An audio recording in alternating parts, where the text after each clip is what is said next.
রাসূল সাল্লাল্লাহু আলাইহি সাল্লাম বলেছেন, যাদেরকে আমি সবচেয়ে বেশি ঘৃণা করি এবং যারা কিয়ামতের দিন আমার থেকে সবচেয়ে দূরে অবস্থান করবে, তারা হলো সেই সব লোক যারা অনর্থক কথা বলে এবং যারা অন্যকে ছোট করে এবং যারা কথা বলার সময় নিজেদের পাণ্ডিত্য জাহির করে।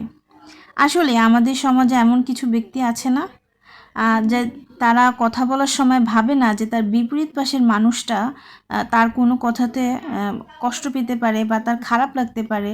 সে সব সময় মানুষকে ছোট করে কথা বলে এবং সে ভাবে এই পৃথিবীতে তার দ্বারাই সকল কাজ করা সম্ভব। আসলে এরকম মানুষদের থেকে আমাদের দূরে থাকাটাই অনেক বেটার, তাই না?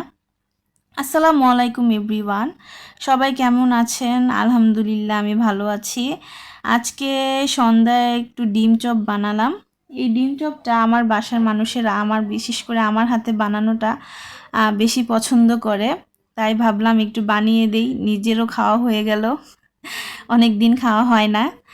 এই তো এই ডিম চপের ভিতরে মানে আলুর ভর্তা একটু বানিয়ে নিলাম। এটার মধ্যে দিয়েছি পেঁয়াজ, তারপরে হচ্ছে ধনেপাতা, শুকনো মরিচ, একটু জিরের গুঁড়ো, তারপরে ধনিয়ার গুঁড়ো, লবণ, এই তো এগুলোই ছিল। আর আমার এই পুরো প্রসেসটা করার সময় আমার ভাগ্নিরা আমাকে অনেক হেল্প করেছে। ধন্যবাদ তাদেরকে, ওরা সব সময় আমার পাশে থাকে।